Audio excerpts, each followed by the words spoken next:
CPI రాష్ట్ర విస్తృత సమావేశం విజ్ఞాన కేంద్రం విజయవాడలో జరిగింది. ఈ సమావేశాలకు పొలిట్ బ్యూరో సభ్యులు బివి రాఘవులు, వాసుకి పాల్గొన్నారు.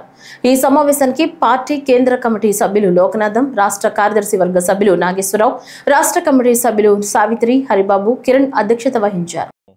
పాలాభిషేకాలు, స్వీట్లు పంపకాలు, టపాసులు పేల్చడం ఎంత హంగామా చేసి ఇక విశాఖపట్నం స్టీల్ ప్లాంట్ భవిష్యత్తు బ్రహ్మాండంగా రూపుదిద్దుకుంది. ఇంకేం ఆందోళన పడాల్సిన అవసరం లేదని చెప్పారు. అది చెప్పిన తర్వాతనే 5,000 మందిని పనిలోంచి తీసేశారు. అది చెప్పిన తర్వాతనే పక్కనే మిట్టలకి గనులు, సీ పోర్టు కేటాయించారు. కానీ విశాఖపట్నం స్టీల్ ప్లాంట్కి మాత్రం పోర్టు లేదు, గనులు లేవు.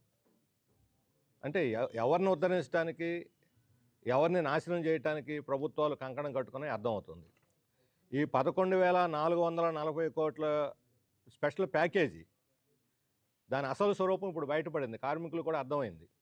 ఈ 11,400 కోట్లలో నిబంధనలు ఉన్నాయి. జీతభత్యాలకు వాడకూడదు, దాన్ని ముడి సరుకుకి వాడకూడదు, యంత్రాలకు వాడకూడదు. ఎందుకు ఇచ్చినట్టు దీన్ని? జీతాలు ఇవ్వద్దు, ముడి సరుకు ఇవ్వద్దు, యంత్రాలకు వాడకూడదు. ఇది ప్యాకేజీ యొక్క అసలు స్వరూపం. ఫ్యాక్టరీ ఎట్లా నడుస్తుందండి? యంత్రాలు లేకుండా, ముడి సరుకు లేకుండా, కార్మికులు జీతభత్యాలు లేకుండా ఫ్యాక్టరీ ఎట్లా నడుస్తుంది? దీనికి ఏమన్నా ఒక ప్రత్యేకమైన యోగా ఉందేమో ప్రధానమంత్రి రేపు చెప్పాలి. ఫ్యాక్టరీ నడపడానికి కూడా యోగా ఉంటే నడిపించేయమనండి, అభ్యంతరం లేదు. ఏం చేశారు? ఈ 11,400 కోట్లు, 500 కోట్లు జిఎస్టీ కింద మళ్ళీ వెనక్కి లాగేసుకున్నారు. 500 కోట్లు జిఎస్టీ, 9,346 కోట్లు బ్యాంకు వడ్డీలకి, అప్పులకి, ప్రభుత్వానికి చెల్లించాల్సిన పాత బకాయి పన్నులకి జమ వేసుకున్నారు.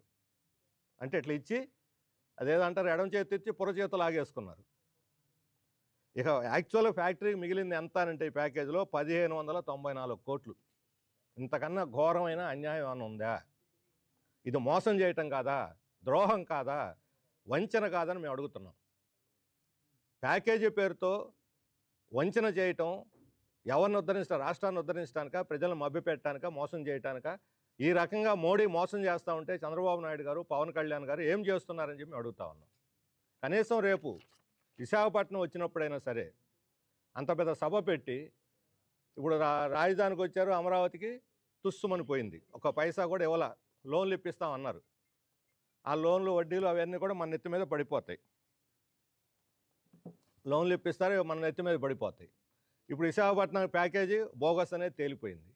కనీసం దీన్ని మేము ప్రైవేటీకరించము, ప్రభుత్వ రంగంలో నడుపుతాము అనే ప్రకటన తెలుగుదేశం వాళ్ళు, లేకపోతే పల్లా శ్రీనివాసరావు, లేకపోతే అచ్చెన్నాయుడు గారు, లేకపోతే చంద్రబాబు నాయుడు గారు చెబితే కుదరదు.